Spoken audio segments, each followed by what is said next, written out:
आपका क्या विचार है?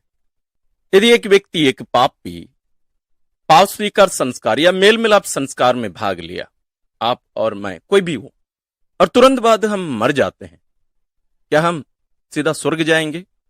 अभी अभी हमारे पाप क्षमा कर दिए गए थे, वास्तव में नहीं। तो उसके लिए क्या करना पड़ता है?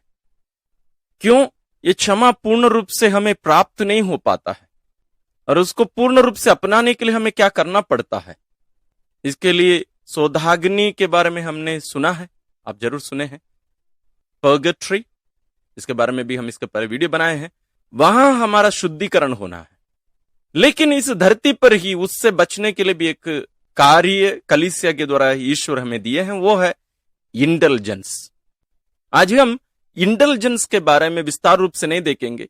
हम एक प्रकार का एक इंडल्जेंस है जो अगस्त 1 शाम से लेकर 2 अगस्त शाम तक हम इसको प्राप्त कर सकते हैं। उस इंडल्जेंस का नाम है पोर्चिंकुला इंडल्जेंस। इस पोर्चिंकुला इंडल्जेंस के बारे में जानने के पहले थोड़ा सा क्लियर कर देना चाहता हूं कि ये इंडल्जेंस होता क्या है। प्रारंभिक कलीसिया में पाप स्वीकार जैसे अभी है वैसे नहीं होता था। यदि मैंने कोई अपराध या पाप किया है, सबके सामने सामूहिक रूप से मुझे पाप स्वीकार करना पड़ता था, और कुछ पनिशमेंट कलीसिया मुझे देती थी, वो सबको पता रहता था। ये छोटा मोटा नहीं था। जैसे उदाहरण के लिए 1 साल के लिए लोगों के चप्पल पोंछना, जूता पोंछना, कपड़ा धोना, चर्च की साफ सफाई करना, और भी ऐसे बहुत सारे कार्य ऐसे हुआ करते थे प्रारंभ में। लेकिन धीरे धीरे एक पर्सनल कार्य, एक व्यक्तिगत कार्य होने लगा। लेकिन ये जो पनिशमेंट है, जो दंड है, दंड मोचन हम जो बोलते हैं, ये वास्तव में अभी भी करना रहता है। लेकिन आजकल क्या होता है, जैसे हम सभी जानते हैं, पाप स्वीकार के बाद में दंड मोचन के लिए हमें एक हमारे पिता कुछ प्रणाम या प्रार्थना, अन्य कोई छोटी सी प्रार्थना करने के लिए बोल दी जाती है।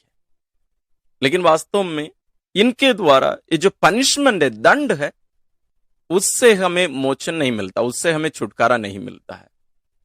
हर पाप में 2 चीजें होती हैं, एक है दोष, दूसरा है दंड। इसको कैसे समझे? एक उदाहरण के लिए, आप या कोई भी कीचड़ में गिर गए। कीचड़ में गिरे हुए व्यक्ति को कीचड़ से बाहर खड़े कर देना या उठाना, बचाना एक कार्य होता है।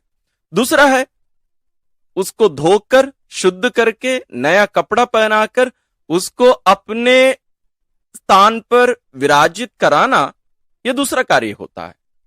समझ रहे मेरी बात आप? कीचड़ में गिर गए कोई, आप उसको हाथ पकड़ के उठा के बाहर कर दिए, एक कार्य है। दूसरा है उस व्यक्ति को नहला के, दूसरा नया कपड़ा पहना के उसको अपने स्थान पर बिठाना, यह दूसरा कार्य होता है। पहला कार्य जो होता है उसको हम बोल सकते हैं पाप स्वीकार, जस्टिफिकेशन भी हम कर सकते हैं। दूसरा कार्य है पवित्रीकरण, हमें पूर्ण रूप से उनसे छुटकारा पाके एक नए व्यक्ति के रूप में जीवन जीना। बहुत बार आप अनुभव किए होंगे, हम बार बार पाप स्वीकार करते रहते हैं। यदि हम लिखित रूप में उन पापों को हम रखें तो हम जरूर देखेंगे, अनुभव करते हैं हम जरूर, कि उन्हीं पापों को अधिकतर हम दोहराते रहते हैं। उसका कारण क्या है? हम उन पापों के दंड को पूरा नहीं पाए हैं, उसके लिए हम कुछ कार्य किए नहीं हैं। इसलिए कलीसिया इसके लिए दंड मोचन के लिए एक विशेष कार्य हमें देती है, वो है इंडल्जेंस। इसको विस्तार रूप से और कभी हम विचार करेंगे, मनन करेंगे। या आज अगस्त 1 तारीख है, इसलिए इससे हमें पूर्ण रूप से फल पाने के लिए, इसका फायदा उठाने के लिए आज हम पोर्चिंकुला इंडल्जेंस के बारे में देखेंगे। आइए हम इसके इतिहास को थोड़ा सा देखते हैं। पोर्चिंकुला इंडल्जेंस वास्तव में संत फ्रांसिस से जुड़ा है, असिसी के संत फ्रांसिस। पोर्चिंकुला का अर्थ क्या होता है? ये कोई जगह का नाम नहीं है, इसका अर्थ है एक छोटा सा जमीन, ए स्मॉल पोर्शन और लिटिल पोर्शन ऑफ लैंड, ये छोटा सा टुकड़ा जमीन है। इसका मतलब क्या है? इटली में असिसी नामक जो शहर है जहां से संत फ्रांसिस आते हैं, वहां एक चैपल है, जैसे आप यहां देख सकते हैं। ये चैपल आज एक विशाल चर्च के अंदर विराजित है। इस छोटे से चैपल में रहकर संत फ्रांसिस प्रार्थना किया करते थे। उनका मन परिवर्तन का एक विशेष स्थान जगह कहा जाता है और यहां से वे विशेष अनुग्रह भी बहुत प्राप्त किए। इसलिए वे उस समय के संत पिता होनोरियुस तीसरे से अनुरोध किए कि विशेष इंडल्जेंस इस चैपल के नाम पर दिया जाए, इस पोर्चिंकुला चैपल के नाम से दिया जाए। और संत पिता होनोरियुस तीसरे ने 1216 को ही इस इंडल्जेंस को प्रदान किए। तो वो इंडल्जेंस उस चैपल के नाम से ही प्रसिद्ध हुआ और आज भी है। और क्यों ये अगस्त 2 तारीख को है? कब करना रहता है? 2 तारीख को। कैसे करना है मैं आगे बताऊंगा। ये क्यों 2 तारीख को है? आवर लेडी ऑफ एंजल्स या स्वर्गदूतों की महारानी के नाम पर यह चर्च अर्पित किया गया है।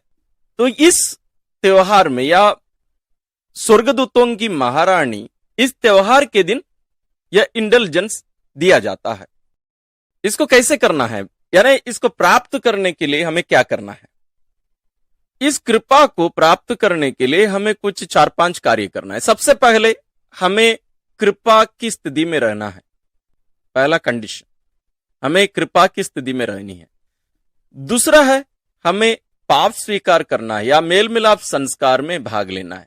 उसी दिन भी हो सकता है या पहले या बाद 8 दिन के अंदर ये होना चाहिए। दूसरा। तीसरा है पवित्र यूकरिस्तीय बलिदान में भाग लेकर पवित्र कम्युनियन ग्रहण करना, ये उसी दिन को ही करना है। चौथा है हमें संत पिता, यानी आज अब संत पिता फ्रांसिस हैं, उनके उद्देश्य के लिए, उनके मतलबों के लिए हमें प्रार्थना करना। ये कैसे करना है?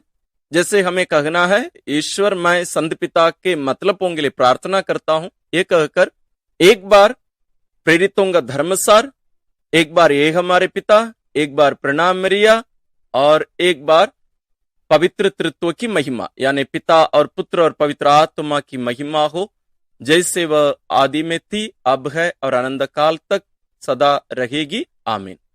और ये सब कहां करना है? एक चर्च में करना है। ये प्रारंभ में केवल पोर्चुंगुला चैपल में जाने से ही ये मिलता था, लेकिन अब उसको विश्वव्यापी कर दिया गया है। और इनके साथ साथ 2 कंडीशंस और हमारे ध्यान में हमें रखने की जरूरत है। वो है कि मुझे इस इंडल्जेंस को प्राप्त करने का उद्देश्य मेरे मन में होना चाहिए कि इस उद्देश्य से ही जाना। मैं इसके पहले जितने भी कारण बताया या तरीका बताया, जो भी कंडीशंस बताया, ये सब करने के बावजूद मुझे ये इंडल्जेंस नहीं मिल सकता। कब तक नहीं मिल सकता? जब तक मैं प्रकट रूप से इस इच्छा को मैं ईश्वर के सामने ना रख दूं कि मुझे ये इंडल्जेंस की जरूरत है। और एक महत्वपूर्ण कंडीशन यह है, शर्त यह है कि मुझे दृढ़ संकल्प लेना पड़ेगा कि मैं पापों से बचे रहूंगा। मैं पापों से बचे रहूंगा। ये केवल आत्ममार पापों से केवल नहीं, बल्कि छोटे छोटे पापों से भी, पापों से मैं बचे रहूंगा। ये बहुत ही महत्वपूर्ण है। अभी आपको समझ में आ रहा होगा कि ये क्यों दिया जा रहा है।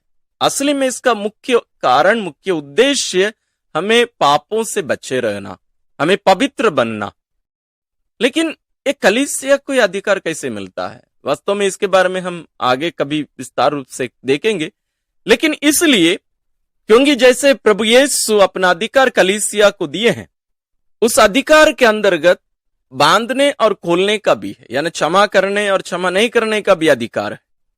कलीसिया जो कृपा का भंडार है, the treasury of the church, जो कलीसिया को ईश्वर दिए हैं, उसमें क्या क्या पाया जाता है? स्वयं प्रभु यीशु का जीवन, दुख भोग, मृत्यु के पुण्य फल, उनके साथ साथ सभी संतों और शहीदों के भी जो अच्छे कार्य, पुण्य कार्य हैं, उनके फल भी उसमें हैं। इसलिए हमें यहां एक बात विशेष रूप से ध्यान देने की जरूरत है। इंडल्जेंस हमें संतों की सहभागिता के साथ में भी जोड़ता है। संतों की सहभागिता, जैसे मैंने कहा, इसके बारे में हम आने वाले दिनों में और भी विस्तार रूप से देखेंगे। और यह इंटेलिजेंस के लिए क्या हर व्यक्ति को उस जगह पहुंचने की जरूरत है, यानी चर्च जाने की जरूरत है? हर किसी को नहीं है। जैसे उदाहरण के लिए मैं एक मृत व्यक्ति के लिए भी ये इंटेलिजेंस प्राप्त कर सकता हूं, केवल जीवितों के लिए नहीं है, मृत व्यक्ति के लिए भी जो शोधाग्नि में है। मतलब उनका टेम्परल पनिशमेंट या ये दुनिया में जो दंड उनको भोगना था वो नहीं भोगे, उससे वो शुद्ध नहीं हुए, तो अभी कहां पर है? शोधाग्नि में है, शुद्धिकरण के जगह पर है, परगेटरी बोलते हैं जिसको, वहां पर है, उनका वहां शुद्धिकरण हो रहा है। तो मैं उनके लिए भी यह इंटेलिजेंस प्राप्त करा सकता हूं।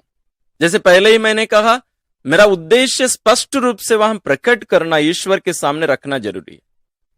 जैसे मान लीजिए मेरे पिताजी की मृत्यु हो गई है और मैं उनके लिए इस पोर्चुंगुला इंटेलिजेंस को प्राप्त कराना चाहता हूं, तो मुझे प्रकट रूप से ईश्वर से कहना और उनके लिए वहां प्रार्थना अर्पित करना। यह कोई मैजिक नहीं, इस बात को ध्यान में रखेंगे, इसको खरीदा नहीं जा सकता। यह विशेष रूप से ईश्वर की दया का एक अनुग्रह है, एक प्रकटीकरण है कि ईश्वर हम सबों से चाहते हैं कि हम सभी पवित्र बने और हम सभी स्वर्ग प्राप्त करें। उसके लिए ही ईश्वर अलग अलग माध्यम से हमें अपना रहे हैं, हमें दंड मोचन दे रहे हैं। जैसे मैंने कहा, ये कोई ऑटोमेटिक या मैजिक नहीं है, इसके लिए हमें पवित्रता में बने रहना भी अनिवार्य है। आइए इसके बारे में आप अपने प्रियजनों को भी जानकारी दीजिए, अन्य लोगों को भी जानकारी दीजिए। और 1 अगस्त शाम से लेकर 2 अगस्त शाम के बीच में आपकी पल्ली में जाइए, आपके चर्च में जाइए, पाप स्वीकार संस्कार में भाग लीजिए, मिस्सा बलिदान में भाग लीजिए, पवित्र कम्युनियन ग्रहण करिए और संत पिता के मतलबों के लिए प्रार्थना करिए। उसके साथ साथ पापों से बचे रहने का भी, पापों से छुटकारा पाने का भी उद्देश्य अपने मन में रखिए और इसके साथ साथ इस इंटेलिजेंस को प्राप्त करने का उद्देश्य भी आप ईश्वर के सामने प्रकट करिए। इस कृपादान को, इस इंटेलिजेंस को हम प्राप्त करें और पवित्रता में हम आगे बढ़ें। हम विशेष रूप से ईश्वर को धन्यवाद दें कि ईश्वर अपनी कलीसिया के द्वारा ऐसे महान कार्य, महान कृपा हमें आज भी प्रदान कर रहे हैं। आने वाले दिनों में हम इंटेलिजेंस के बारे में और इसके प्रकार के बारे में हम विस्तार रूप से विचार करेंगे, सीखेंगे। जरूर मैं चाहूंगा और मैं सोचता हूं कि आप जरूर अपने प्रियजनों के साथ में भी इस वीडियो को शेयर करेंगे। और हमारे इस चैनल में बहुत सारे ऐसे कैथोलिक या कलीसियाई शिक्षा के वीडियोस बहुत आपको मिलेंगे। इन सबको भी आप देखिए, सीखिए, क्रिस्तीय विश्वास में, जीवन में हम आगे बढ़ते चलें और इस विशेष संदेश को सबसे ज्यादा लोगों के साथ पहुंचाने का एक कार्य आप कर सकते हैं। कैसे? इस वीडियो को लाइक करिए, शेयर करिए और हमारे चैनल को सब्सक्राइब करिए। ईश्वर आप सबों को विशेष आशीष और अनुग्रह प्रदान करें।